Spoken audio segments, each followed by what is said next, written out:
Mardi 16 novembre 2021, Jean-Baptiste Thoré, réalisateur, historien et critique de cinéma, notamment du cinéma américain et du cinéma italien des années 70, était à la librairie Ombre Blanche. Il y présentait son nouveau livre, Michael Mann, Mirage du contemporain, paru chez Flammarion, en dialogue avec Thomas Cuvelier et Frédéric Aublingre, animateur et chroniqueur de l'émission Pour 35 mm de plus sur Radio Radio.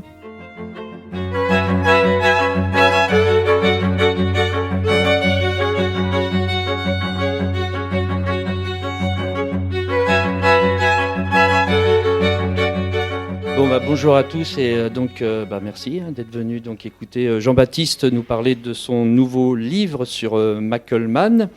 Bon, je vais rappeler quand même pour ceux peut-être qui ne savent pas qui est Jean-Baptiste. Il a pas mal de casquettes, donc il écrit depuis de nombreuses années, depuis 1998 et son premier livre John Carpenter chez Dreamland notamment. Il y a eu toute une succession de livres importants. Je pense bien sûr au Nouvel Hollywood de 2006. Ça a été un livre très très important. Il est aussi metteur en scène, pour ceux peut-être qui ont vu We Blew It ou vont découvrir au mois de janvier le film qu'ils viennent faire sur Michael Cimino, 19 janvier. Il y a aussi la collection maintenant chez Studio Canal Mac My Day, superbe collection de DVD qui nous permet aussi de découvrir un bon nombre de films. Et puis on pourrait continuer comme ça, il y a beaucoup de choses, ce serait-ce que sur Internet, si vous fouillez, si vous voulez voir des présentations de films de Jean-Baptiste sur YouTube, il y en a plein, et qui sont toujours extrêmement passionnantes. Jean-Baptiste, on va revenir au choc qu'a été Hit en 1995. Tu découvres le film à ce moment-là, tu le vois même 2 fois, et je dois dire que le projet du livre naît quasiment de cette vision. Ouais. Donc ça date un peu déjà. Ouais. Déjà, merci à vous d'être présent. Je vais essayer de faire des réponses un peu courtes parce que voilà. Alors, pardon. Ah, si, tu vas voir. Et non, Hit, oui. J'imagine comme beaucoup de gens parmi vous, c'est-à-dire que moi en 95, j'ai pas encore écrit de livre, je dois être à peine en fac de cinéma, si je dois faire, je sais pas, en maîtrise ou quelque chose comme ça. Et puis, arrive ce film qui s'appelle Hit. Il faut se souvenir qu'à l'époque, le nom de Michael Mann, il n'est pas totalement identifié. C'est évidemment pas son premier film, mais Le Solitaire était un film important, mais qui n'a pas non plus imposé Mann comme étant un cinéaste qui comptait. Et puis, il y a Manhunter, petit succès d'estime. La Forteresse Noire, ça on y reviendra peut-être, qui est une sorte de catastrophe industrielle pour plein de raisons dont Mann lui-même aujourd'hui ne veut plus en entendre parler. Moi, je sais qu'à chaque fois que je lui pose la question, je sens qu'il y a une réticence de sa part à en parler. Donc, je réessayerai d'ailleurs encore, mais bon. Et puis, la Dernière des Mohicans, on se dit à ce moment-là qu'effectivement, Mann, pour plein de raisons d'ailleurs, sort un peu de la voie du genre, qui serait le thriller ou le polar. Et ça sera son plus gros succès public, La Dernière des Mohicans. Et quand Hit arrive, à l'époque, le film, je ne sais pas si vous vous souvenez, est surtout vendu sur le nom de De Niro et Pacino. En fait, on va d'abord voir un film avec la fameuse rencontre mythique entre les deux, puisqu'à l'époque, d'abord, c'est les plus grands acteurs du cinéma américain de ces 30-40 dernières années, et que surtout qu'ils n'ont jamais tourné ensemble. En fait, ils se sont jamais croisés dans un film, puisque dans Le Parrain 2, ils arrivent, mais pas au même moment. Et donc, c'est ce que le film va vendre à ce moment-là. C'est l'idée que Pacino et De Niro, dans cette espèce de film monstrueux, 3 heures. Donc moi, j'y vais. Et vous savez, parfois, ça arrive quand vous allez au cinéma, vous avez des films dont vous avez le sentiment qu'ils ont la grâce, d'un seul coup, qu'il y a une évidence absolue qu'on a affaire à un chef-d'œuvre, et on a presque peur quand le film se déroule qu'à un moment il chute ou qu'il devienne un peu moins bon. Je pense que chacun a ce type d'expérience-là. Moi, le jour où j'ai découvert, je suis un peu là pour le coup, un peu jeune pour ça, mais quand j'ai vu La Horde sauvage de Peckinpah, quand j'ai vu Voyage au bout de l'enfer de Michael Cimino, j'ai su, sans même savoir pourquoi, instantanément que c'était de très grands films. Et donc, quand je sors de Hit, je me dis, ce que je viens de voir est incroyable. Dans le sens où ça fait dans la vie de certains cinéphiles, ça crée des avant et des après. Je pense que pas tous les films qu'on voit, on peut se dire je suis pas le même après la projection. Et dans le cas de Hit, c'est ça. Et donc je me dis tout simplement, je le revois instantanément tout de suite une deuxième fois, donc je passe 6 heures dans la salle de cinéma à revoir cette espèce d'objet incroyable, et je me dis à ce moment-là tout simplement que ce qui est en même temps, ce qui est une sorte de pari, d'hypothèse ou de choses qu'on se dit pour soi-même, qu'un jour je ferai un livre sur celui qui vient de faire ce film-là. Comme j'aurais pu me le dire à l'époque quand je connaissais Argento bien avant, ou quand je découvre par exemple Suspiria, film qui a la grâce, ou les 20 premières minutes d'Inferno. Je me dis que la personne qui a fait les 20 premières minutes d'Inferno est un grand cinéaste, quand même elle n'aurait tourné que ça. Et donc je vois Hit et je me dis un jour je ferai un livre. Vaut mieux une grande scène qu'une petite filmographie. Oui, mais ça tout le monde le sait, c'est sûr. Hein. Mais voilà, donc en fait...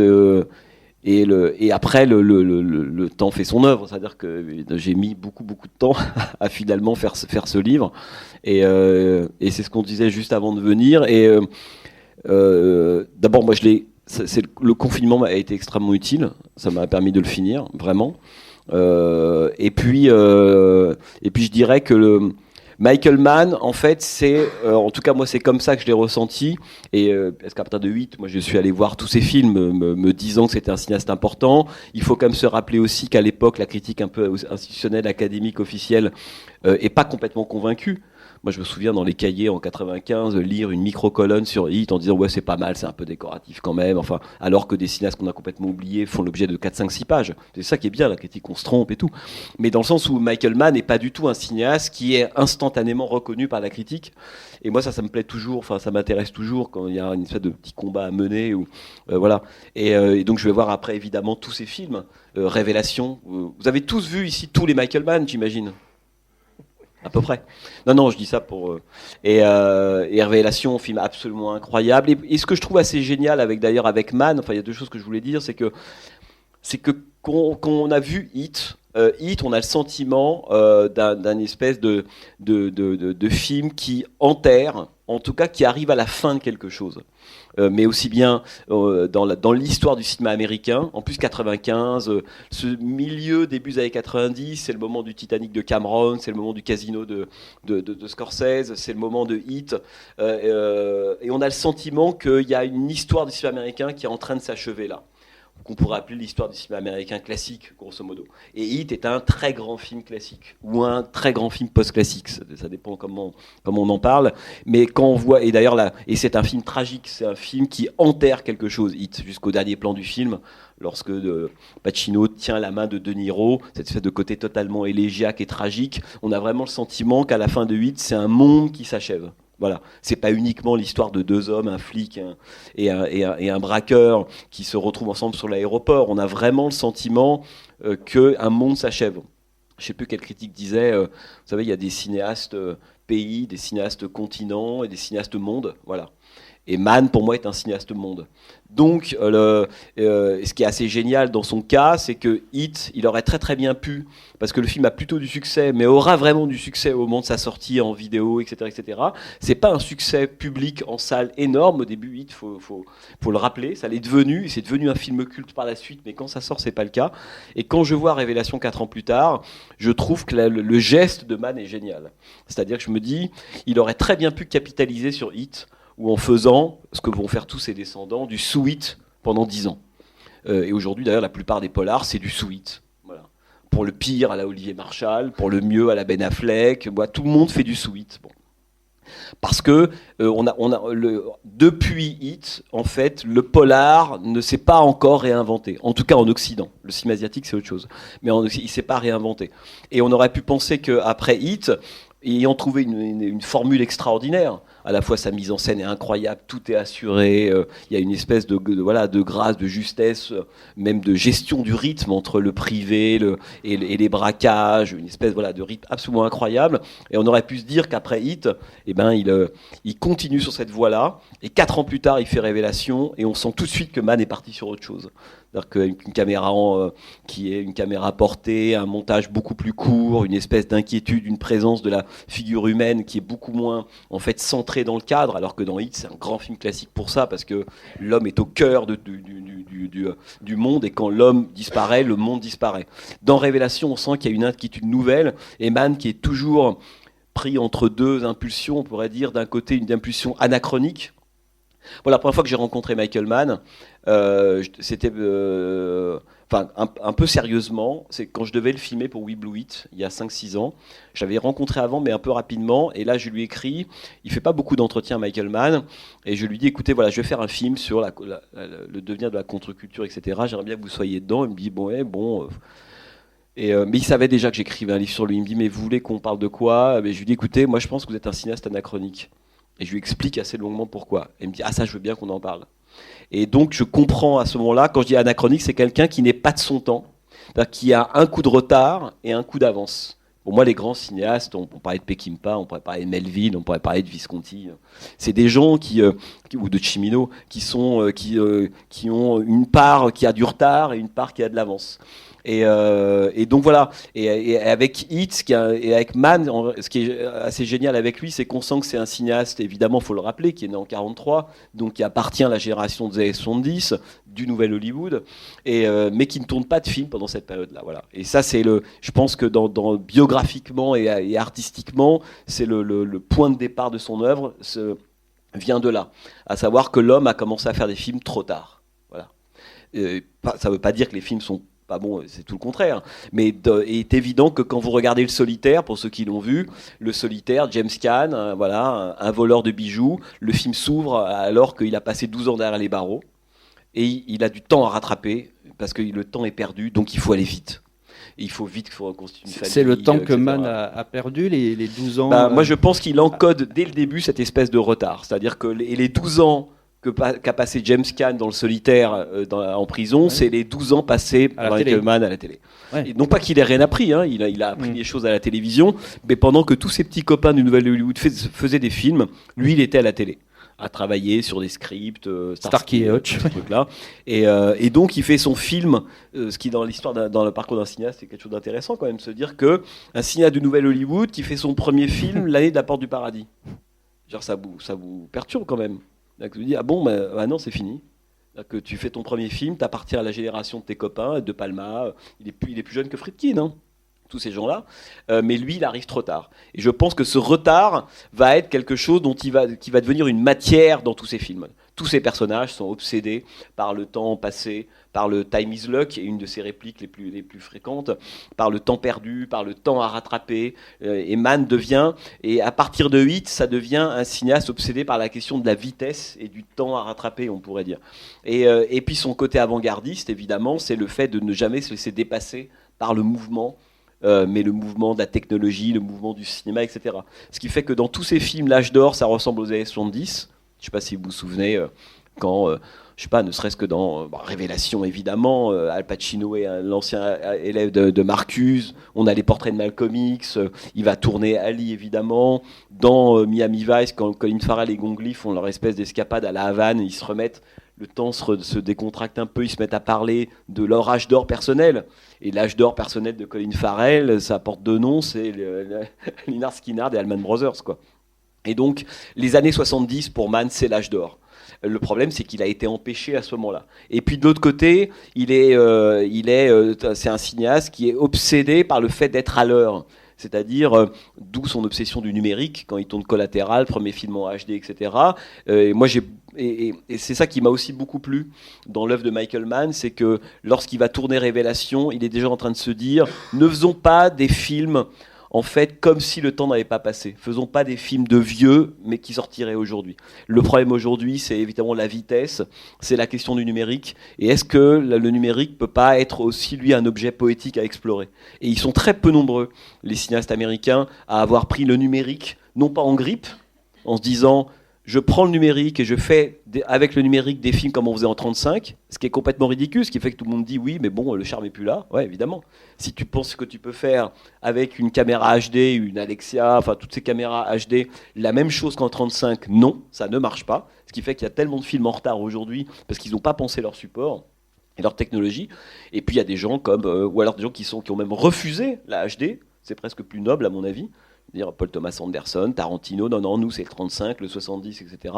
Et puis des gens qui se sont dit, oui, mais le numérique, c'est maintenant, voilà, c'est le présent, c'est l'actualité. Est-ce qu'il n'y a pas une poésie de cette technologie-là? Et ça, c'est Mann. Et il va faire, évidemment, Collatéral, il va faire Miami Vice, qui est un film absolument phénoménal, mais jusqu'à Public Enemy, etc.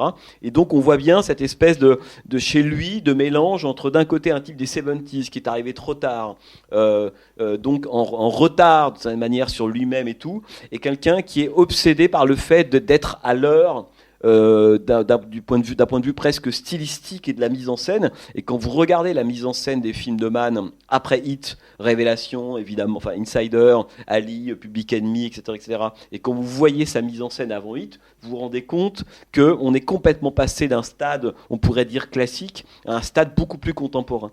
Que tout ce qui faisait le style de Hit, la mise en scène de Hit, il l'a remise en cause. Et ça, j'aime ça chez lui, cette façon de toujours remettre en cause quelque chose qui serait d'ordre de l'acquis, alors que tellement de cinéastes se seraient en fait reposés sur les lauriers de Hit en réalité. Alors dans ton livre, c'est pas une surprise, mais l'aspect politique chez Mann, parce que tu as l'air de dire que c'est polar, en fait c'est une couverture, une sorte d'habit, et qu'en sous-main, enfin en souterrain, il y aurait une conscience politique chez Mann. Alors tu dis marxiste, je crois, beaucoup dans ton livre. En quoi c'est un cinéaste marxiste en fait ? Alors c'est drôle que tu poses cette question parce que c'est quelque chose dont je parlais avec lui il y a 2 jours parce qu'il est arrivé là à Paris et donc à un moment donné je pose la question à Mann, je lui dis mais bon il y a beaucoup de livres qui ont été écrits sur vous, très peu en France mais notamment aux États-Unis, il y a 15 ou 16 livres etc, beaucoup par des universitaires et je lui dis mais est-ce que ça vous arrive de lire ces livres etc. Il me dit oui je les lis mais c'est pas très satisfaisant etc. Et il me dit il y a quelque chose que j'aime bien chez les French critiques, c'est qu'en fait, ils ont pris conscience de la dimension politique de mon œuvre. C'est même lui qui me le dit comme ça.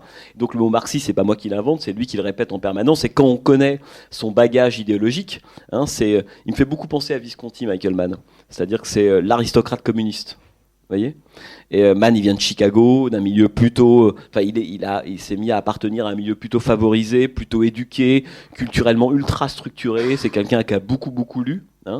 Quelqu'un de très cultivé, et puis il a une espèce de boulimie, on pourrait dire aussi bien des écrits philosophiques, artistiques ou autres. C'est quelqu'un de très, très structuré, on pourrait dire mentalement, et en même temps, il a cette espèce de ce qu'il appelle lui-même un fond marxiste. Il me dit, mais par exemple, quand Le Solitaire sort en France, donc on est en 81, les seuls qui repèrent le fait que Le Solitaire parle d'un peu autre chose que d'un voleur de diamants qui va faire son dernier coup, se faire avoir par son patron, etc., ce sont les Français. Et les Français, qu'est-ce qu'ils repèrent ? Que Le Solitaire raconte, comme toujours, tous les films racontent un scénario et une histoire. Le scénario du Solitaire, c'est ce que vous lisez comme pitch sur Allociné. Bon, très bien. Mais un film qui raconte que son scénario, c'est jamais très intéressant. Mais l'histoire du Solitaire, c'est pas ça du tout. L'histoire du Solitaire, c'est l'histoire d'un homme qui est une espèce d'héritier du capitalisme industriel du 19e siècle, qui pense qu'il est sa propre force de production, qui gagne son argent, qui veut pouvoir toucher, le mettre dans sa poche, etc., et qui à un moment donné va être confronté à un autre âge, on pourrait dire arrivant, du capitalisme, qui est le placement boursier, le fait que je réinvestis l'argent qu'on a gagné, etc. Et ça, c'est le fameux Léo, l'homme qui va lui proposer le contrat, le pacte, toujours faustien, évidemment chez Mann, parce que c'est un grand admirateur de l'expressionnisme allemand, et Faust est un film qui l'a beaucoup marqué. Donc dès qu'il y a pacte chez Mann, il y a Faust dans les parages. Et donc cet homme, et quand vous regardez la pente, on pourrait dire dramatique du Solitaire, qu'est-ce qui fait ? Vous l'avez tous vu ici, j'imagine. Mais qu'est-ce qui fait que le film, et que le trajet de Franck et le film foncent vers une espèce de pente tragique ? C'est pas du tout parce que son commanditaire lui a volé l'argent. Parce qu'il lui donne, quand il y a cette fameuse séquence très importante avec un dialogue que je reproduis in extenso. C'est un dialogue dont le contenu est tellement politique, qui est vraiment oppose 2 âges du capitalisme, qui on pourrait dire c'est le capitalisme boursier qui est en train d'arriver, qui est déjà arrivé dans les années 80, face au capitalisme industriel, grosso modo du 19e siècle, fin du 19e. Donc, et ça, c'est Franck contre l'autre. Et il a cette réunion dans laquelle il doit récupérer 80 000 $, fruit de son travail, très important, la dimension ouvriériste chez Michael Mann. J'ai travaillé, c'est moi qui ai sué, on me doit 80 000 $, je veux les avoir et les mettre dans ma poche. Et l'autre lui dit, non, mais tu as bien tes 80 000 $, mais pour toi-même, tout de suite, en cash, il n'y a que 20 000. Le reste, je l'ai placé dans des casinos, etc., etc. Et c'est là que tout part en vrille dans le film. Il dit mais non, donc pas du tout parce que l'autre lui a volé l'argent, c'est que l'autre a rompu le contrat économique qu'il y avait entre eux. À savoir, j'ai gagné $80 000, je ne les ai pas gagnés de façon en partie vraie, en partie virtuelle. Je les ai gagnés intégralement. Et c'est parce que l'autre se comporte, on pourrait dire, comme une sorte de voleur avec une conception du capitalisme et de l'économie un peu différente, que le film part en vrille. Et d'ailleurs, Léo, pour ceux qui s'en souviennent, est vraiment la figure du capitalisme complètement carnassier, puisque dès lors que Franck se retourne contre ce système-là, d'un seul coup, on se rend compte que les services qu'il a rendus, avoir une femme, enfin, avoir un enfant qu'on adopte, la maison, enfin, tous ces passe-droits, qu'achète le capitalisme. Chez Michael Mann, la loi, c'est l'arme de ceux qui ont les moyens économiques, toujours. Dans ce sens-là, c'est vraiment un cinéaste américain typique à la Toro, c'est-à-dire il ne faut pas confondre la loi et la justice. C'est deux choses complètement différentes et tous les films de Mann d'ailleurs sont là-dessus, jusqu'au Dernier des Mohicans, qui est un film qui traite véritablement cette question-là. Et donc le film part sur sa pente, oui, dramatique et tragique, à cause d'un problème de conception économique. Mais tous les films de Mann, vous regardez The Insider, Révélation, qui est un film qui est alors, beaucoup trouvent que c'est son chef-d'œuvre. Je ne sais pas ce que vous en pensez. En tout cas, c'est sans doute son film peut-être le plus intelligent, qui parle de choses qui sont le plus proches aussi, parce que Pacino, c'est presque on pourrait dire l'alter ego de Michael Mann dans le film. Et c'est un film qui évidemment s'inscrit dans une tradition qui est le cinéma dossier, complot, journaliste des années 70, exemple emblématique, Les Hommes du Président. Et donc le film est absolument incroyable dans sa structure, on pourrait dire, de narrative. C'est que dans la première partie du film, on a Pacino qui est une sorte de Bob Woodward ou Carl Bernstein, des Hommes du Président, qui mène son enquête avec la conviction. On est en Amérique, voilà, la presse a un pouvoir qui permet de faire plier un autre pouvoir quel qu'il soit, notamment le pouvoir politique. Donc tout le monde se dit oui, effectivement, du président Watergate, grâce au Washington Post, Nixon a démissionné en août 1974. Donc il a encore, lui, cette conception-là. Et comme nous, politiquement, en tant que spectateurs, on est toujours en retard. Et donc Pacino, il est plutôt conquérant dans la première partie du film. Il fait comme on faisait à 40 ans. Je récupère mon témoignage, je fais mon petit reportage, je vais attaquer l'industrie du tabac, on va la faire plier parce que je suis journaliste et qu'aux États-Unis, c'est un statut incroyable et qu'on peut sortir de ce système pour pouvoir l'attaquer. Et au milieu du film, un peu comme dans Le Solitaire, dans tous les films de Michael Mann, il y a toujours une séquence où un personnage, en fait, est confronté à la réalité qu'il pensait exact, qui pensait qu'elle fonctionnait, et il se rend compte, en l'espace de 2 minutes, qu'il est devenu old school. Ça, l'effet on pourrait dire d'anachronisme accéléré, c'est un truc de tous les films de Michael Mann. Vous avez tous vu, j'imagine, Public Enemy. Public Enemy, il va en prison dans l'Indiana, il ressort, on lui dit « mais t'es obsolète, c'est fini, ça marche plus comme ça. Nous, avec notre nouveau système capitaliste, on gagne en l'espace de 10 minutes ce que toi tu gagnes en 2 ou 3 semaines de braquage. » Et donc John Dillinger, il est à l'heure, presque en avance, pendant la moitié du film. La deuxième partie du film, c'est c'est le même film que la première moitié, mais filmé du point de vue de l'obsolescence de John Dillinger. Encore une fois, cette question du retard et de l'avance qui est toujours là. Et donc, je reviens à l'extrait de Révélation. Pacino arrive dans cette espèce de grande salle de réunion de chez CBS, tout simplement pour faire état du reportage. Voilà, réunion de rédaction classique. Vous, qu'est-ce que vous faites ? Nous, on a un truc sur l'industrie du tabac qui va être explosif, scandale de santé publique, etc. Donc il y va très confiant, comme on fait depuis les années 70. Et là, il y a une avocate qui arrive et qui leur dit, vous savez, il y a un petit problème avec votre reportage, c'est que, donc elle invente un terme, le jargon, on pourrait dire contemporain, qui du capitalisme à tout ce qu'on veut, etc. Il y a un problème d'interférence dommageable. Lui, c'est quoi cette histoire ? Il dit, oui, grosso modo, elle lui explique que plus le reportage et l'homme qu'ils ont interviewé, en l'occurrence Russell Crowe, dit la vérité, plus c'est dommageable. Tu dis, oui, c'est le principe du journalisme, a priori. Oui, mais c'est dommageable à quoi ? C'est dommageable aux accords économiques qu'on est en train de passer, et en l'occurrence, CBS, l'endroit de la liberté, soi-disant, enfin le Washington Post 2.0, en fait, est en phase, il va l'apprendre, est en phase de rachat par un groupe bien plus grand que possède en particulier l'industrie du tabac.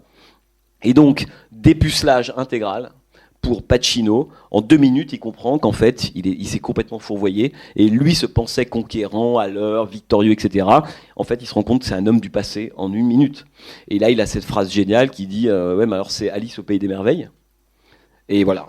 Et Alice au Pays des Merveilles, ça, en fait, c'est la métaphore qu'utilise Mann à ce moment-là dans la séquence pour dire finalement, maintenant, il faut que tu rentres dans le terrier et que tu vois à quoi ça ressemble le monde vraiment. C'est vraiment Alice in Wonderland. Mais lui, il vivait dans la conviction, dans les idéaux qui héritaient des années 70, et il pensait que ces idéaux fonctionnaient encore dans cette Amérique, ce monde contemporain, fin des années 90, et là il se rend compte brutalement que c'est plus le cas du tout.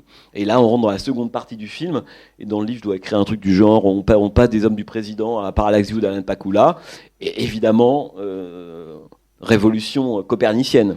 Hein, et là, Pacino se rend compte, un peu comme à la fin des 3 jours du Condor, pour ceux qui ont ça en tête, ouais, mais peut-être que New York Times fait partie du système. Hein, dernier plan vous vous souvenez, vous avez tous vu 3 jours du Condor?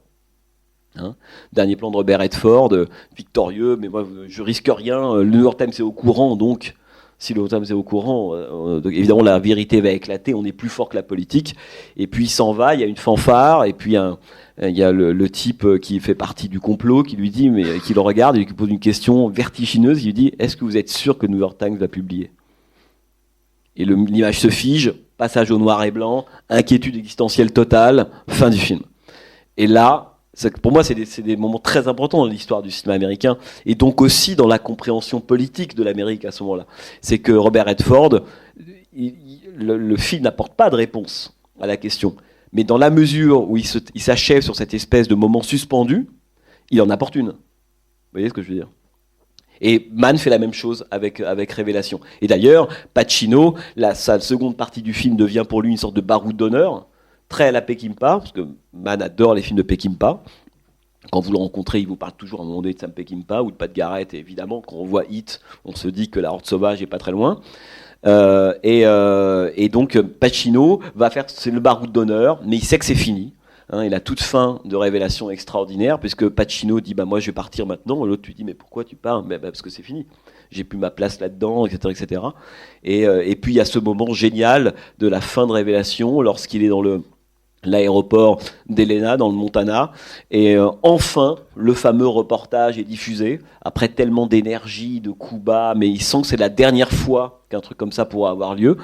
Et le truc formidable évidemment de Mann, c'est qu'il filme cette séquence. N'importe quel autre cinéaste aurait filmé cette séquence comme une sorte de victoire.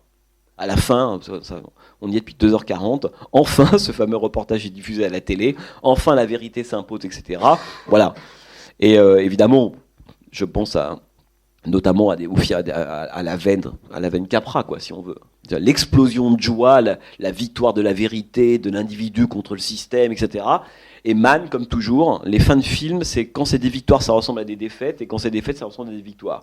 Et là, le reportage est diffusé dans la salle d'attente de l'aéroport, et il y a un sentiment de fatigue quand vous avez cette séquence en tête. Pacino est épuisé, il regarde ça, quelqu'un passe le balai, il y a une femme avec son enfant, des gens regardent complètement ahuris et bêtés, ça n'a aucun impact. En fait, ça va rentrer dans le flux, tout le monde s'en fout. Voilà. Et c'est très beau parce que c'est une séquence qui fait écho au tout dernier plan des Hommes du Président. Je ne sais pas si vous avez ça en tête, lorsque Woodward et Bernstein ont évidemment mené leur enquête sur le Watergate et vont obtenir la démission de Nixon. Et à l'époque, Schlesinger filme, Pakula, on a ce moment où les deux hommes sont en train de taper à la machine, le travail du journaliste reprend son cours, et puis il y a juste un espèce de téléx qui nous annonce démission de Richard Nixon, 74. Et en fait, c'est comme si rien n'avait lieu. Ce qui est une séquence assez géniale, c'est qu'ils ont fait leur travail, ils vont continuer à le faire, et la démission de Richard Nixon est un non-événement. Autrement dit, ce que filme le film, c'est beaucoup plus la question de la liberté journalistique plutôt que le cas particulier de Richard Nixon. Et à la fin de Révélation, il y a Mann qui a conscience que ce qu'on est en train de vivre là, c'est la dernière fois que ça aura lieu. C'est une victoire, mais c'est une toute petite victoire. Et c'est tellement une petite victoire, parce que les gens qui sont là écoutent même pas la télé. C'est un non-événement. Pacino, il est épuisé d'avoir autant bataillé pour pouvoir, finalement, que le reportage soit diffusé. Et ce reportage-là n'a aucun impact.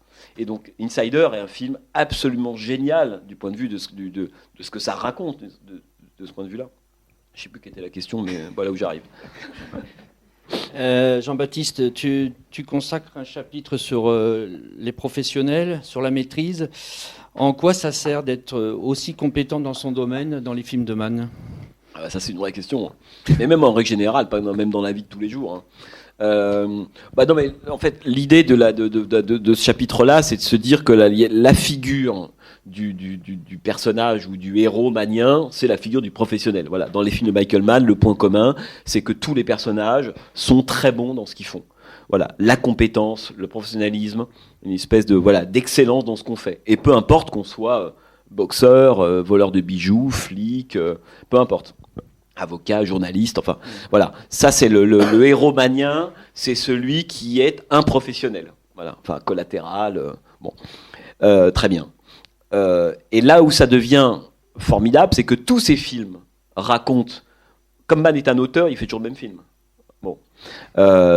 Et tous ces films racontent la même chose, à savoir l'histoire d'un professionnel qui, à un moment, et souvent c'est lié à la rencontre avec une femme, mais j'y reviendrai après, à un moment considère que ce qu'on pourrait appeler son programme vital, ça veut dire être bon dans ce qu'on fait, être le meilleur dans ce qu'on fait, l'excellence, la maîtrise, etc., ne suffit plus à remplir quelqu'un. Voilà. Et donc tous les films de Mann arrivent à un moment qui serait un moment de crise où le programme vital, autrement dit l'excellence, être un professionnel, ça suffit plus à assurer le bonheur de ces gens-là. Alors c'est là que ça devient hyper intéressant parce que le cinéma classique américain, il a toujours considéré que si on est le meilleur dans son job, en fait, le bonheur est là. C'est-à-dire que être le meilleur dans son travail, c'est pouvoir conquérir un territoire, séduire la femme qu'on aime et être en accord avec le monde, etc. Autrement dit, le héros américain, c'est un professionnel dans le sens où être un professionnel, être quelqu'un qui est très bon à sa tâche, permet une forme, on peut dire, de satisfaction existentielle. Ça, c'est le héros classique. Le problème, c'est que Mann, venant des années 70, les années 70, c'est tout le contraire de ça. C'est le moment où on va attaquer cette figure du professionnel. À quoi ça serait ? Ils le sont plus vraiment. Les gens ont des doutes. Les News anti-revenants de Richard Fleischer, Serpico de Sidney Lumet, sont des films qui attaquent tous la figure du héros professionnel et fier de l'être et qui, à la fin, termine en ayant tout gagné grâce à sa profession. Dans les années 70, c'est la mise en crise de tout ça. Et Mann, lui, il reprend la figure, on pourrait dire, de professionnel, mais 10, 15 ou 20 ans plus tard, et donc avec son côté palimpseste, c'est-à-dire cette idée que, à la fois, je reprends une figure classique, mais j'oublie pas ce qui est arrivé à cette figure-là dans les années 70, et il va, à l'intérieur de ces personnages-là, opposer au programme vital ce qu'on pourrait appeler un programme existentiel, c'est-à-dire que c'est l'insatisfaction de ces gens-là. Autrement dit, Mann nous dit, être un professionnel, ça suffit plus à obtenir le bonheur.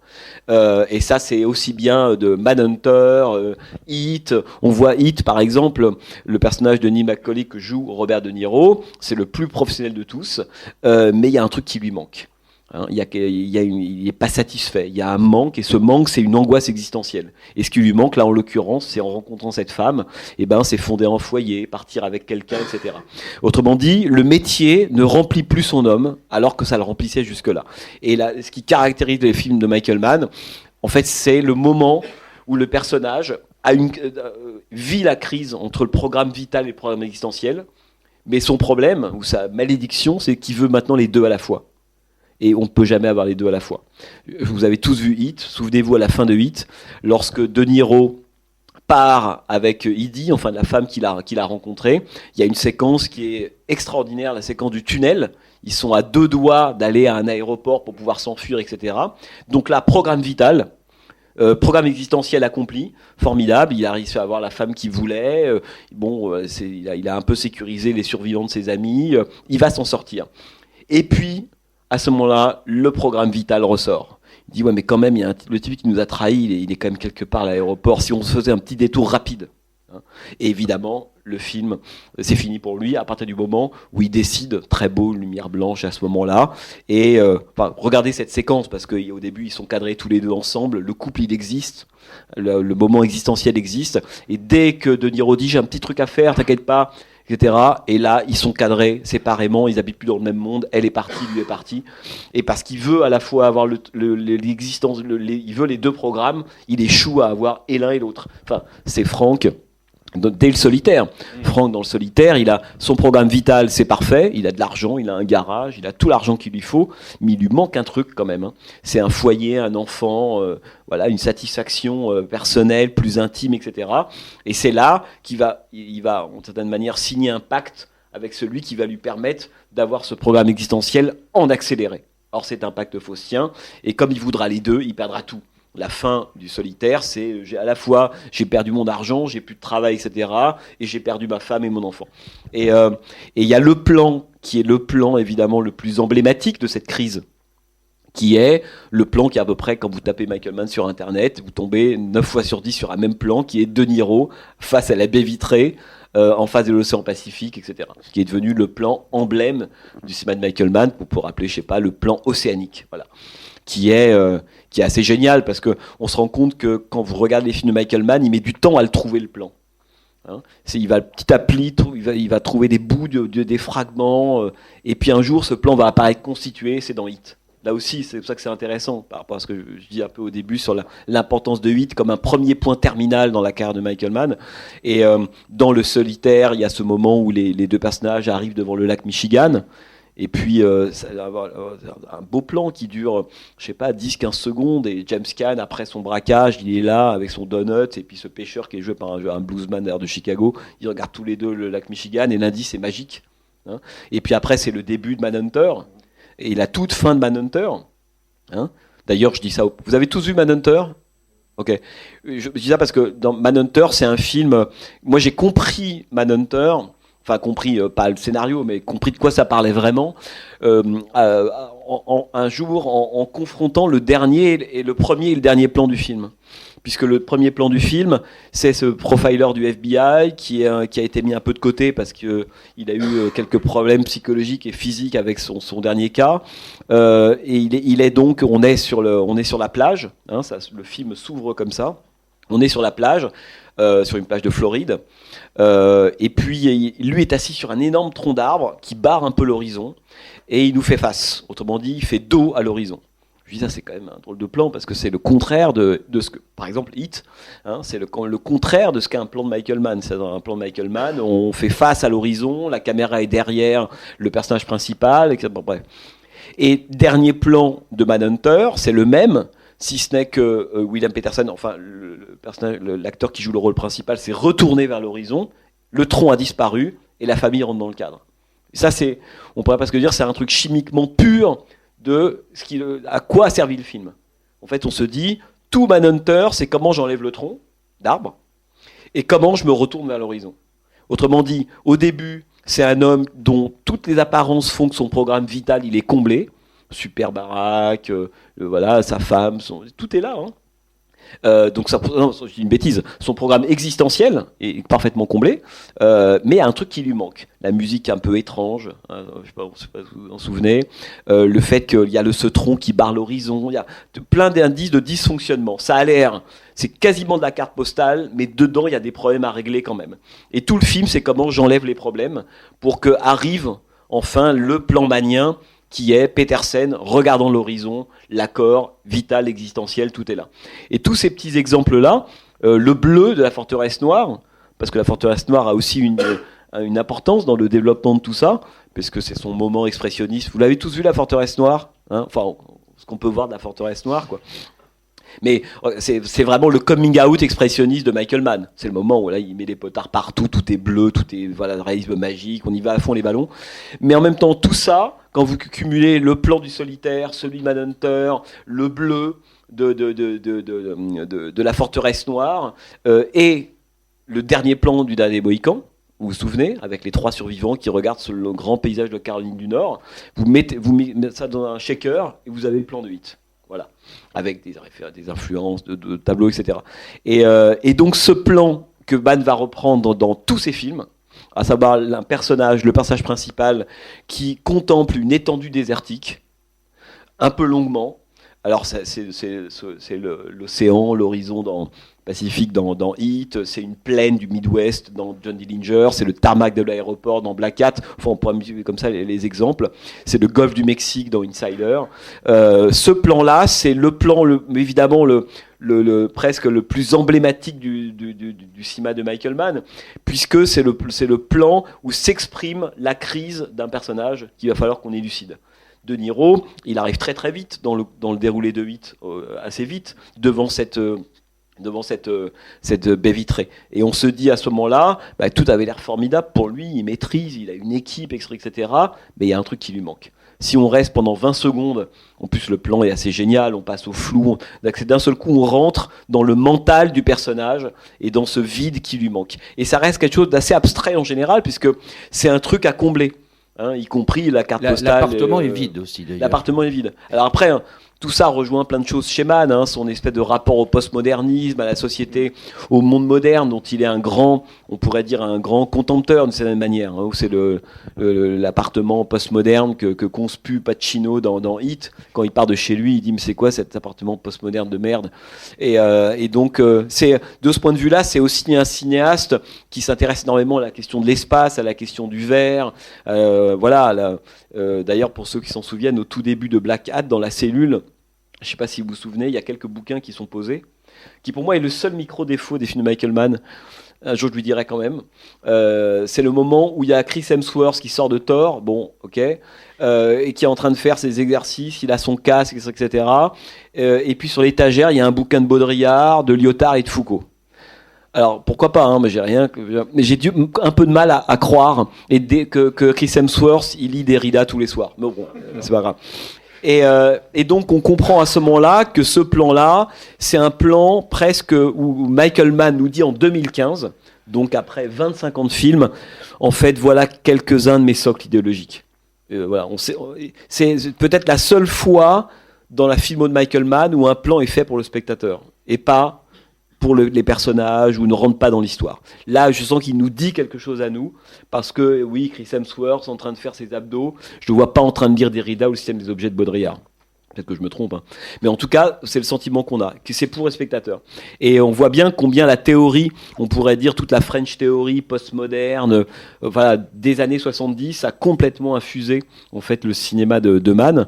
Et puis cette question de la maîtrise, elle est aussi importante parce que on parlait tout à l'heure de Kubrick avant de venir, parce que je vous disais tout à l'heure, Mann c'est un cinéaste monde et que il y a un truc qui est pas compliqué, mais quand vous attaquez la filmo de Michael Mann, mais je pense que quelqu'un pourrait vous dire ça, la même chose en attaquant la filmo de Tarkovsky ou de John Ford ou de Visconti, on attaque une montagne. Donc il faut beaucoup de temps en fait pour la comprendre, en faire le tour, essayer de la gravir, et surtout il faut beaucoup de temps et de travail pour essayer de se dire ouais mais faut quand même essayer d'être un peu à la hauteur de la montagne Michael Mann. Vous voyez, il y a plein de cinéastes, on est vite à la hauteur des trucs. Vous voyez, dans le cas de Michael Mann, pas vraiment. Et c'est pour ça que, pour moi, c'est un cinéaste qui est très proche de Stanley Kubrick de ce point de vue-là. Mann adore Kubrick. Lorsqu'il voit Dr. Folamour en 63, ça fait partie de ces 3-4 films qui vont le décider à devenir cinéaste. Et surtout, il comprend, et c'est ça qui est intéressant, parce que Mann a été très marqué par le cinéma européen, où il parle de cinéma d'auteur, par des films de Resnais, ou alors je pense à La Rue sans joie de Pabst. C'est des films qu'il cite souvent.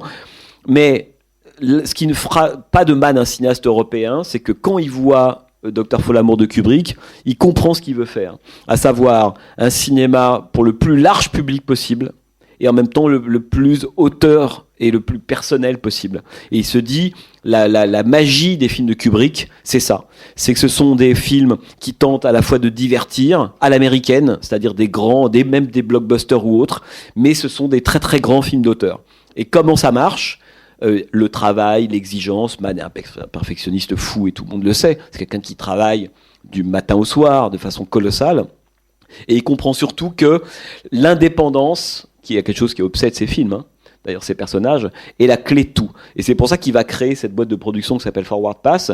Alors c'est intéressant, le truc qui permet d'aller de l'avant, même dans la façon des mots qu'il choisit, et de manière à garder toujours le contrôle sur ses films, même s'ils sont hébergés par Universal, par d'autres studios. C'est comme quand Eastwood crée Malpasso en 68, il a cette idée géniale très très vite, il comprend qu'il faut qu'il soit le producteur de ses films, même si ensuite il va bosser avec des studios, mais c'est parce que Eastwood fait Malpasso qu'il pourra faire la carrière qu'il va faire derrière.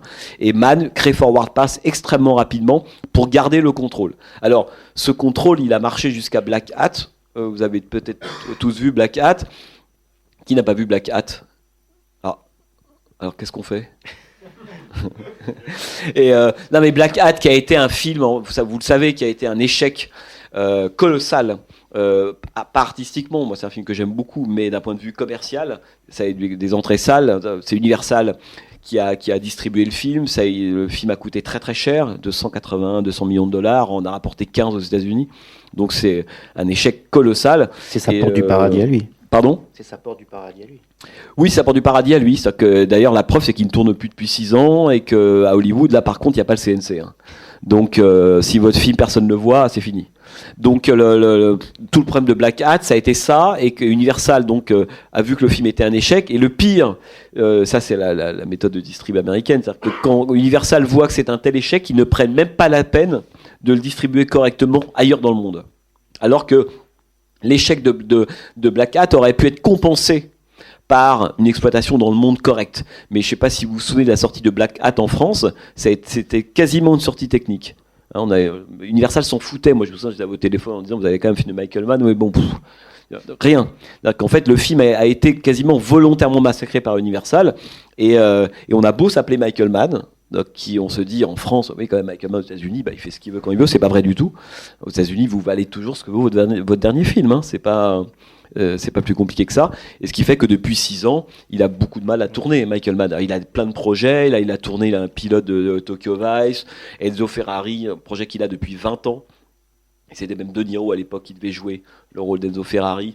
Il tente de le remettre en route, mais voilà. Et puis l'évolution des studios, enfin, on va pas faire le dessin, mais on voit bien que le statut de Michael Mann, une sorte de super auteur, ultra exigeant, faisant des films ultra exigeants, perfectionnistes ou autres, plus le temps passe, plus à Hollywood, c'est compliqué. Donc, tout ça pour dire que la question de la maîtrise, c'est quelque chose qui l'a beaucoup intéressé, et quand on voit ses films, quand il parle de la question de la maîtrise, il parle aussi de lui-même.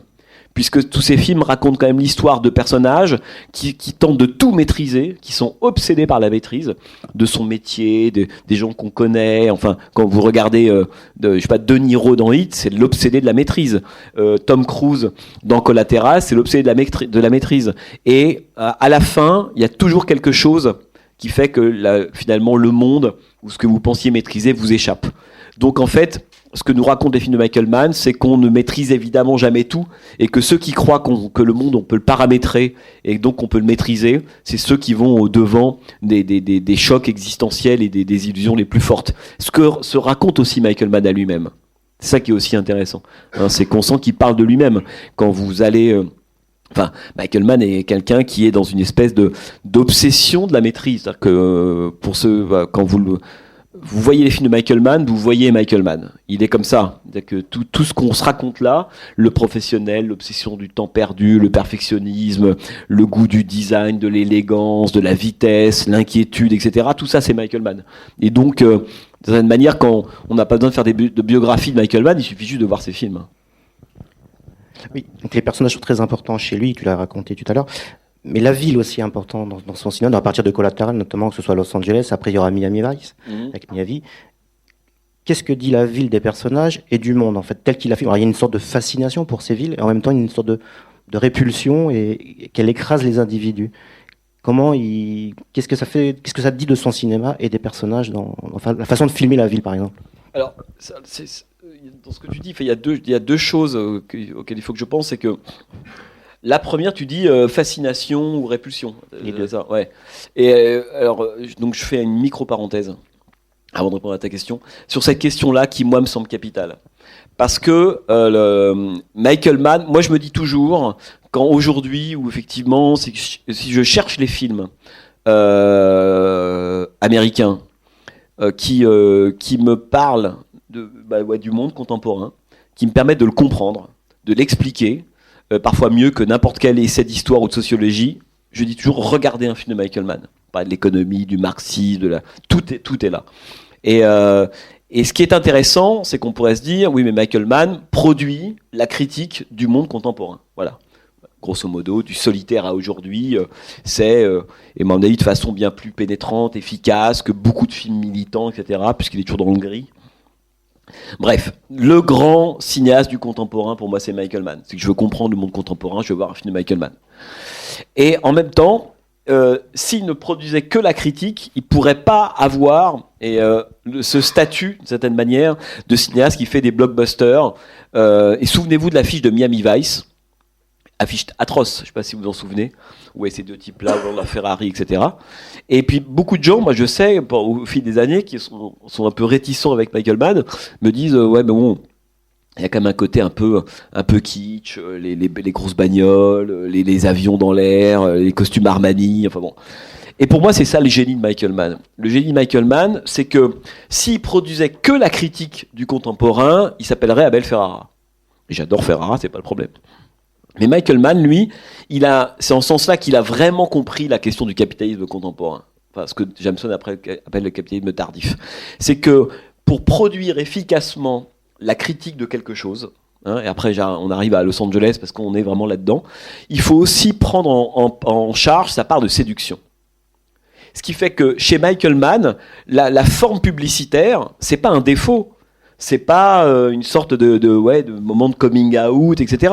C'est qu'il prend en charge par moment la forme publicitaire qu'il connaît. Il a bossé à la télévision, il a fait des pubs lui-même. Quand vous regardez les pubs qu'il a fait pour Ferrari, pour Lucky Strike, etc., c'est hyper intéressant. C'est que Michael Mann nous dit le monde contemporain, c'est un monde publicitaire. Autrement dit, on a un rapport aux idées, aux choses, aux objets, à l'image, au monde, qui a un rapport publicitaire. On glisse sur les choses, c'est attrayant. D'où le fait que le surf est un truc très important pour lui. On glisse sur les choses. Mais ces choses-là, elles nous séduisent. Même quand on est ultra critique à l'égard de plein de choses, on est séduit par moment, par une forme, par une belle bagnole, par un endroit, etc. Et donc Michael Mann, il produit la critique, mais toujours en prenant en charge à la fois la séduction on pourrait dire du monde, et sa part révoltante en même temps. C'est ça sa puissance. C'est quand on voit les films de Michael Mann, on se dit ah super, j'adorerais conduire la Ferrari dans Miami Vice. Le problème c'est quand on voit le coût de la Ferrari, quand on voit ce que ça produit. L'ouverture de Miami Vice est extraordinaire. On a l'impression d'être dans un clip de rap. Filmé, enfin, avec une mise en scène. Mais je veux dire, avec limousine rutilante, femme sortie d'un magazine de mode, musique techno, super boîte, tout y est. On se dit, mais attends, c'est quoi, dans quoi je suis en train de rentrer? Donc ça, c'est la part séduisante, chatoyante du capitalisme contemporain. On a tous envie, enfin, voilà. C'est Instagram, quoi. Et puis, on va rentrer dans cette boîte, on se dit, bah, tiens, dans cette boîte, tout le monde a moins l'air de se marrer. Enfin, alors, on a un peu, voilà, il y a des gens, il y a des flics qui sont là, infiltrés, qui commencent à regarder différemment cette image publicitaire, carte postale. Et là, on commence peu à peu à aller vers une espèce de Mac qui est là. Alors que le type le même qu'on a vu sortir avec ces belles femmes de la voiture, on se dit, bah, c'est pas un type qui est anodin, avec de belles femmes qui vont passer une soirée. Ce type-là, c'est un Mac. Et ces femmes-là, visiblement, ce sont des prostituées. Et on va rentrer dedans et ils creusent dans cette image-là. Et à la fin, on a ce dialogue extraordinaire avec le Mac qui propose aux infiltrés, ben voilà, on avait dit ces trois filles-là, il y en a une qui est un peu malade, et le type se tourne vers la fille qui est malade, lui dit, c'est quoi le problème avec la numéro 3 ? Bah, numéro 3, etc. Donc, hop, elle part quelque part, elle va se faire gifler, machin. Autrement dit, ce que fait Michael Mann là, c'est qu'il nous montre à la fois la partie séduisante, même, on pourrait dire, attractive de notre monde, voilà, et il va en montrer l'envers en même temps. Il montre toujours le coup de ça. Et ça, pour moi, c'est une des grandes forces de Mann, c'est de jamais de prendre en charge, de l'accepter, et d'où, à mon avis, la puissance ou la charge de sa critique. C'est qu'il se contente pas de dire... bah voilà le monde dans lequel on est, voilà les problèmes, etc. Ouais, mais ça, on est fou. Non, il nous dit, mais c'est séduisant. Évidemment, c'est séduisant. Mais regardons ce qu'il y a derrière. Il y a toujours ce doux mouvement dans ces films. Et Miami Vice, c'est vraiment un film là-dessus, en permanence. Et donc, pour revenir à la question des villes, Los Angeles, il faut rappeler que Mann est un cinéaste qui originaire de Chicago, et comme William Friedkin d'ailleurs. Ils ont d'ailleurs des caractères assez proches tous les deux. Et ils s'aiment pas trop, parce que bon... Et d'ailleurs, c'est assez drôle parce que moi qui ai pas mal connu l'un et l'autre, ils sont nés à 2 rues d'écart, Friedkin et Mann, à Chicago. Mais à Chicago, c'est des gens un peu lettrés, un peu froids, c'est pas, voilà. Et Mann donc il est né à Chicago, il va partir à Londres faire ses études, il va revenir ou autre, et puis il va un jour, ce qui n'est pas le cas à l'époque du Solier, il va s'installer à Los Angeles, il va découvrir cette ville-là, et il va donc tomber amoureux de cette ville, et il le dit lui-même, New York n'est pas une ville qui m'intéresse beaucoup. Alors on pourrait très bien le comprendre, New York c'est une ville du vieux monde, c'est comme disait l'autre, c'est une ville debout. Les Européens préfèrent généralement New York à Los Angeles. Quand vous parlez avec des gens, parce que New York, il y a un centre, on lève les yeux, on voit où on est, il y a des piétons dans la rue, ça ressemble à une ville européenne avec des buildings très hauts, quoi. Los Angeles, si vous êtes déjà allé à Los Angeles, la première fois que vous allez dans cette ville, c'est l'altérité totale. Il n'y a pas de centre, il n'y a que des flux autoroutés, il n'y a jamais aucun piéton, à part les fous et les SDF, mais il n'y a pas de piéton à Los Angeles, ou alors vous êtes vraiment... Aux États-Unis, vous le savez, quand vous êtes piéton, il n'y a plus rien, après il y a la tombe. Donc voilà, et donc c'est la vraie mégapole moderne qui substitue à la question un peu pyramidale de New York, la question du réseau. Il faut un code pour rentrer dedans. C'est une ville totalement impersonnelle, donc pas de piétons, l'aliénation, le verre, la circulation, la vitesse, le flux, quoi. Voilà. Et donc il se passionne lui pour Los Angeles. Et d'ailleurs quand Collateral lui arrive, le scénario de Collateral, à l'origine, il faut rappeler que Collateral est écrit pour New York. Et Mann, qui lui sort de Ali. Il est quand même un film très compliqué à mettre en route, à tourner, énormément de lieux de tournage, il tourne en Afrique, il se passe plein d'autres choses, et toute la fin d'Ali est tournée avec des vrais figurants, 15 000 figurants quand même, rien de numérique là-dedans, donc il sort un peu épuisé du tournage d'Ali, qui marche mais sans être non plus un immense succès, et donc quand il voit le projet de Collateral arriver, il est content, il dit ça c'est un film, unité de temps, de lieu, une nuit, petit film en fait, mais comme très souvent dans le cinéma américain, petit film, grand propos. Vous connaissez les films de Fuller, de Don Siegel, etc. Quand un film a l'air petit, souvent dans le cinéma américain, il se passe un truc. L'inverse est souvent le contraire. Et donc il reçoit Collateral, il dit mais ça m'intéresse si je le balance, je le tourne à Los Angeles. Et c'est là qu'il va... Los Angeles, il le découvre, je vous dis ça parce qu'il le découvre en 89. Au moment où il va tourner un téléfilm qui s'appelle Electric Takedown, je ne sais pas si ça vous dit quelque chose, qui est... En fait, Hit, parce que Hit, il a écrit le scénario au début des années 70. Ce qui est toujours frappant avec Mann, c'est que la plupart du temps, les projets remontent à très très loin.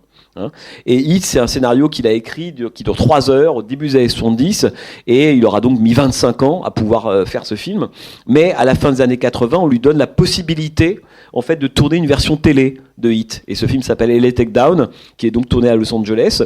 C'est vraiment c'est un petit hit, quoi, avec des acteurs pas terribles, beaucoup moins de moyens, tourné en format télé, c'est pas en scope, mais c'est presque un cas d'école. Si vous avez l'occasion de voir LA Takedown, c'est un drôle d'exercice à faire.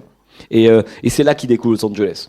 Et c'est là lui-même l'explique qu'il trouve que cette ville, c'est la ville du contemporain. Parce que la ville, chez lui, à la fois il y a la grande tradition de la ville moderne et tout ce que ça charrie depuis les années 60, l'angoisse existentielle, le flux, l'anonymat, les rapports entre les individus, la vacance. Alors évidemment, il y a un cinéaste, dès qu'on dit tout ça, auquel on pense tout de suite, c'est Antonioni.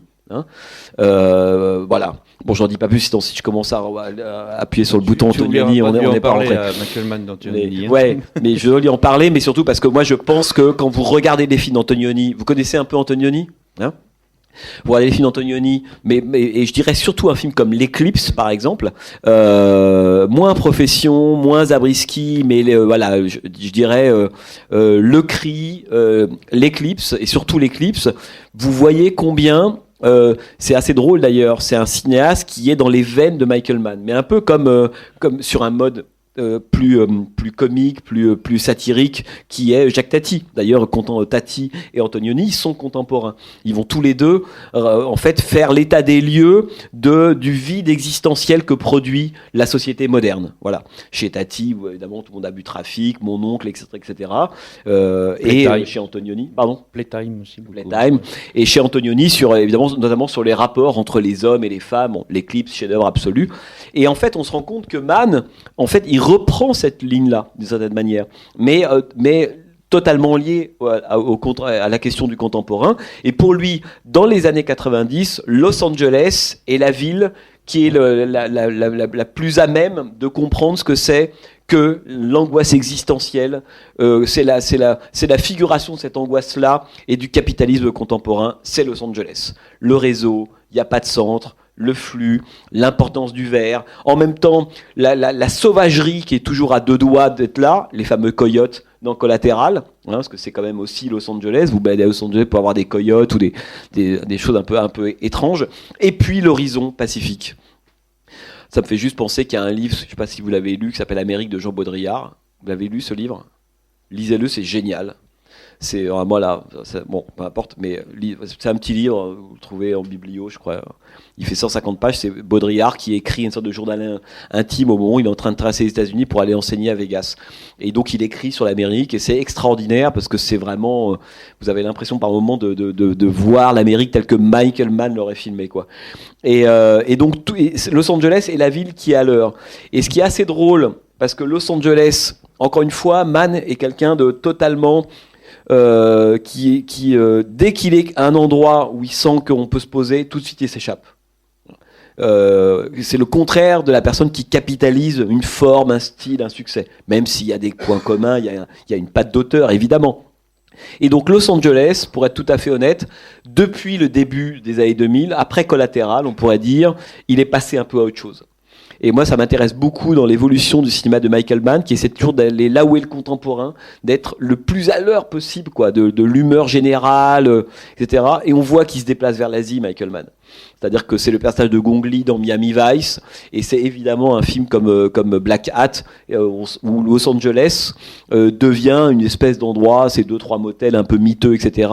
Mais dans la psyché de Michael Mann, on sent que Los Angeles est déjà en train d'être une ville qui prend du retard et que pour être à l'heure du contemporain, il faut aller beaucoup plus. Il vient de tourner Tokyo Vice, c'est pas pour rien. C'est les villes asiatiques maintenant qui vont nous raconter la grande mégapole asiatique, que ce soit Tokyo, même pas Hong Kong d'ailleurs, mais Séoul, enfin Shanghai, des villes comme ça. Et que Los Angeles, c'est presque un peu maintenant une ville un peu vieille.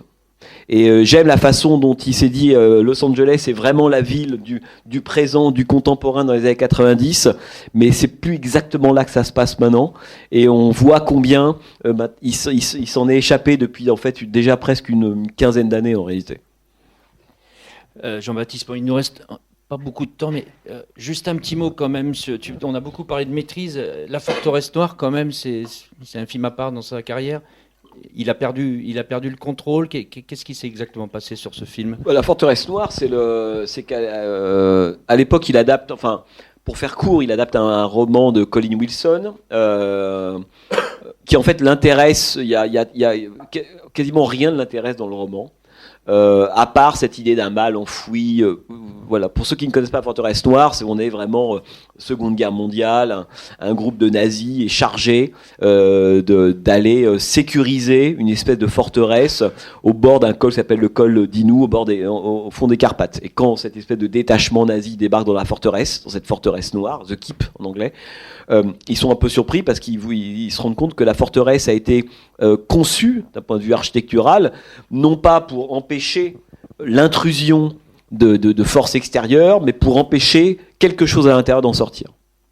Donc, je ne vous en dis pas plus pour ceux qui l'ont. Alors, quand il fait la Forteresse Noire, donc à la Kubrick, il prend le roman, il déchire toutes les pages, il garde 2-3 mots, comme ce que fera Kubrick avec Shining, ou etc. On l'a beaucoup reproché d'ailleurs. Il a même ce même rapport. Bon. Et donc, il prend le roman, et lui, ça va être pour lui l'occasion de rendre hommage presque à un des genres de cinéma qu'il préfère, qui est l'expressionnisme allemand. Dans ça, on pourrait peut-être y revenir si on a le temps rapidement, parce que c'est intéressant. Non, on n'a pas le temps, c'est pas grave. Mais l'expressionnisme allemand, c'est intéressant parce qu'on a souvent l'image de l'expressionnisme allemand comme Caligari, pour ceux qui en connaissent un peu tout ça, en disant oui, mais bon, Mann, quel rapport entre, je sais pas, Caligari,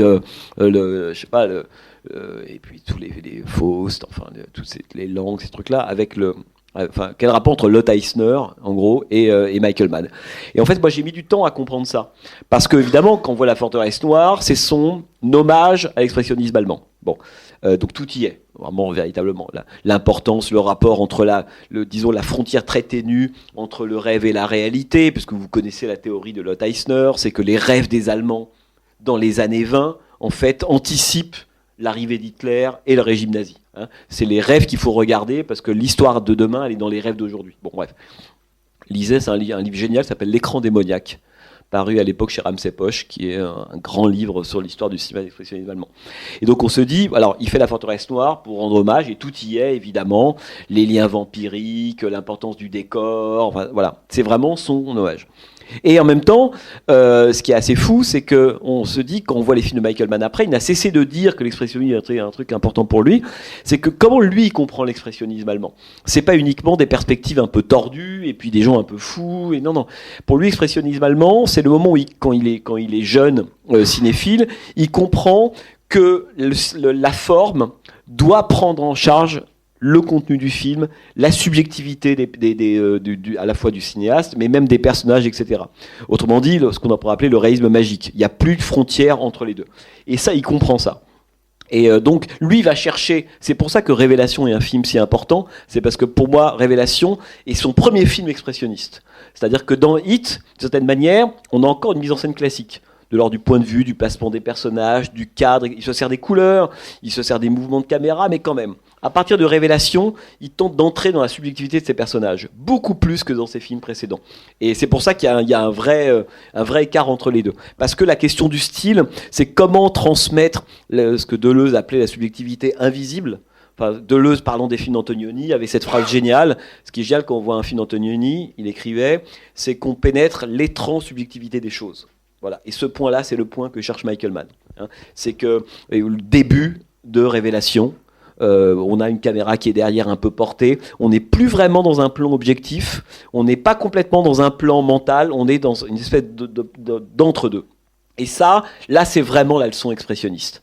Donc, on n'est pas complètement dans Caligari, où même les décors ont l'air complètement dingues, mais on est beaucoup plus chez Murnau, chez Lang, etc.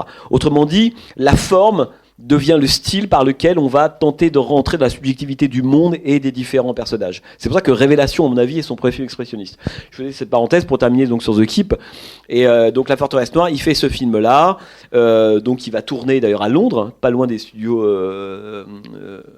Pinewood, là où Ridley Scott a tourné. Quoi ? Alien. Oui. Tu suis pas. Mais si. Et donc il tourne ce film, etc. Et le problème, c'est qu'il a un des responsables des effets spéciaux, parce que le film est quand même fondé en grande partie sur cette espèce de créature qui s'appelle le Molazar qui doit apparaître.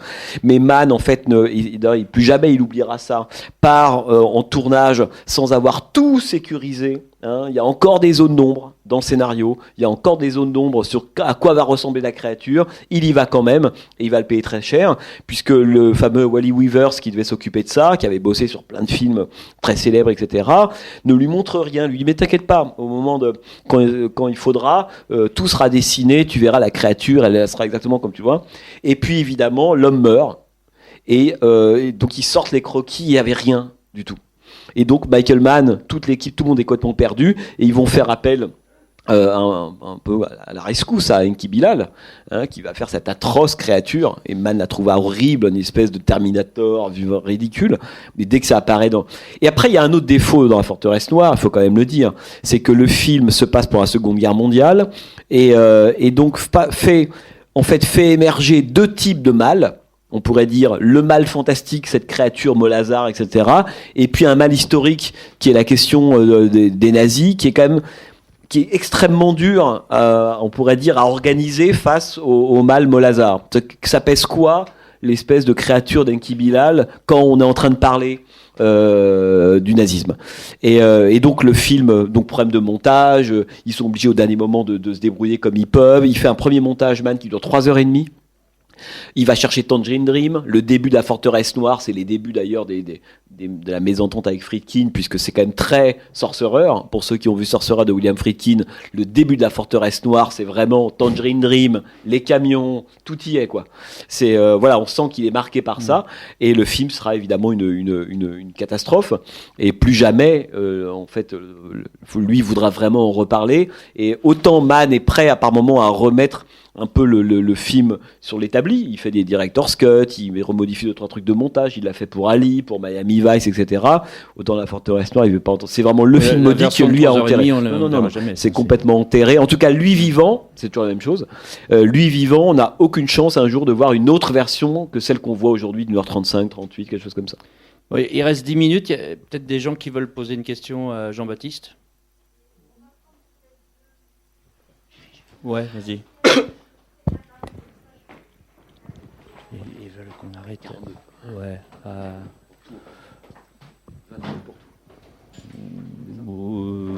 Un peu moins.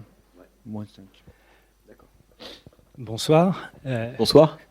Merci pour votre livre. J'ai une petite question, c'est concernant le hacker. Vous parliez de la maîtrise absolue de Michael Mann dans ses films. Et la question que je me posais et que je m'étais posée à l'époque, c'est le choix de l'acteur principal. Ça avait été, et son inexpressivité absolue, ça avait été un problème à l'époque quand j'essayais de convaincre mes amis d'aller le voir parce qu'on m'avait dit un film avec le type qui joue dans Thor, bof. Ouais. Est-ce que le verre n'était pas déjà dans le fruit? Est-ce que c'était vraiment un choix? Vous en parlez un tout petit peu à la fin du livre. Est-ce que c'était vraiment un choix de Michael Mann? Est-ce qu'il n'avait pas déjà un petit peu perdu pied face au studio? Ou est-ce que il n'était pas obligé de prendre déjà des acteurs qui sortent de causes géantes et est-ce que l'invasion des profanateurs n'a pas, pas gagné? Non, mais alors, plusieurs petites choses. C'est que Michael Mann n'est pas quelqu'un à qui on impose un acteur. Vous voyez ce que je veux dire? On parlait de freak control, c'est un vrai freak control. Donc, le fait que Chris Hemsworth soit dans le film, c'est qu'à la fin, Mann s'est dit, ok, ce type-là, il va rentrer dans le film. Alors la question se dit, pourquoi est-ce que cet acteur-là, qui a pas non plus un charisme fou, on peut dire ça comme ça, arrive dans ce film-là? D'abord, il y a plusieurs choses. C'est que Michael Mann a commencé à tourner dans les années 80-90 avec une génération d'acteurs qui venaient des années 70. Hein, évidemment James Caan, évidemment Tuesday Weld, Robert De Niro, Al Pacino, John Voight, etc., etc. Il y a un moment dans sa carrière, et ça se joue au tout début des années 2000, on pourrait dire au moment de Ali et de Collateral, où cette génération-là, pour qu'ils deviennent bankable, parce que quand on veut faire des blockbusters d'auteurs, la question financière elle est capitale et qu'il y a des acteurs qui ne permettent pas d'établir un financement, donc ils commencent à devoir se tourner aussi vers un autre type d'acteur. Tom Cruise, donc Will Smith évidemment avec Ali, qui à mon avis lui donne un de ses meilleurs rôles, parce que c'est pas un acteur dément Will Smith, mais bon, on sent déjà que on a quitté une génération d'acteurs pour une génération intermédiaire. Donc, mais Michael Mann choisit Will Smith à ce moment-là, qui lui permet aussi d'avoir un budget, alors qu'aujourd'hui Will Smith rapporterait sans doute moins d'argent. Le film clé là-dedans, c'est Collateral. Tom Cruise. Et d'ailleurs, c'est intéressant parce que pour Tom Cruise, gestion de sa carrière toujours extrêmement intelligente. C'est aussi à ça qu'on voit l'intelligence d'un acteur, c'est au choix qu'il fait. Hein. Tom Cruise, de sa génération, c'est celui qui a la filmographie la plus incroyable. Il se dit, il faut tourner avec De Palma, avec Kubrick, avec John Woo, avec Mann. Déjà, ça en dit assez long sur l'intelligence du type. Et ce qui est intéressant avec Tom Cruise, c'est que il le vieillit. C'est-à-dire que Mann est pas complètement prêt encore à plonger dans la génération d'acteurs contemporains. Et Tom Cruise, il lui fait des cheveux gris, voilà, etc. Autrement dit, le Robert De Niro, quoi, si vous voulez. Hein, il faut quand même que ce soit Mann a du mal à penser. Voilà, il faut que ce soit encore. Et quand va arriver Public Enemy, donc on est en 2009, là c'est Johnny Depp. Et pour moi, la vraie cassure, ou en tout cas la vraie évolution, elle est là. Johnny Depp et surtout Chris Hemsworth. Alors je pourrais vous dire deux choses. Mann a besoin d'avoir des acteurs qui permettent d'avoir de l'argent à l'époque. Johnny Depp sort de Pirates des Caraïbes, voilà. Il lui donne à mon avis son meilleur rôle, tout simplement, parce qu'il faut travailler. Hein. Puis Mann, quand vous avez parti sur un film de Mann, il faut y aller. Et il arrive à faire, à mon avis, à transformer les problèmes de Johnny Depp deviennent un atout. Je vais en dire un mot après. Et avec Chris Hemsworth, c'est pareil. En fait, il se dit, le type, il permet d'avoir beaucoup d'argent, ça coûte très cher Black Hat. Il y a aussi des gens vous savez, un film, c'est aussi une question de planning. Hein. Par moments, certains peuvent ou d'autres ne peuvent pas. Il y a plein d'acteurs qui auraient pu, mais qui sont plus disponibles. Et Chris Hemsworth, à mon avis, alors si j'étais un peu, pas méchant, mais un peu, j'essayais de rentrer dans la perversité de Mann. Je pense que il se dit, de toute façon, le statut de l'humain, du personnage, sa psychologie, etc., elle était capitale dans Hit, ils étaient au centre de tout, dans Insider, etc. Là, c'est plus le sujet. En fait, dans un film comme Black Hat, l'humain, il est satellisé. Et d'une certaine manière, comme c'est un film sur la question du fantôme, de la déshumanisation, si vous voulez, du devenir minéral, technologique, information, etc., le fait d'avoir un gastéropode pour jouer le rôle d'un humain, d'une certaine manière, sert le film. Vous voyez, c'est que vous imaginez Pacino dans Black Hat. C'est-à-dire qu'on a quoi ? On a un type survivant de l'âge d'or qui se croit encore à une époque qui n'existe plus, etc. Alors que Chris Hemsworth est vraiment l'acteur, on pourrait dire, du contemporain, un peu effacé, sans personnalité, transparent. Il est parfait pour ça, mais parce que la focale de Mann, elle s'est déplacée. Et donc je pense que de la faiblesse de l'acteur Chris Hemsworth, qui est inévitable, enfin de la limitation, on pourrait dire, il en a fait une force. Et moi, voilà comment je vous répondrais là-dessus. Et je vous dirais pas que Chris Hemsworth, si on regarde bien, il est aussi bon que James Caan. C'est ridicule. Par contre, comme la carrière de Mann est une carrière qui évolue, quelqu'un qui se pose des questions en permanence nouvelles, il se dit, on en est où aujourd'hui ? Et ben, ce que filme Mann aujourd'hui, ce qu'il importe de cette manière, et a évolué par rapport à ce qu'il importait dans les années 90. Et donc les acteurs, on pourrait dire, sont devenus plus fadasses parce que la question de la figure humaine, de l'humanité à l'heure du capitalisme, de la technologie, etc., est devenue pour Mann un problème, alors que dans Hit, c'était une évidence, un acquis. Je veux dire, vous regardez Hit, et même dans Le Solitaire, évidemment, Pacino, De Niro, c'est eux qui ont la main sur le monde autour d'eux. À partir de Insider, Mann commençait à se dire, oui, mais la question de l'humanité devient maintenant un problème. Hein. Et je pense que Chris Hemsworth est l'acteur un peu de ça. Bon, malheureusement, on doit s'arrêter. Bon. Désolé. Écoutez, merci pour votre patience et votre écoute.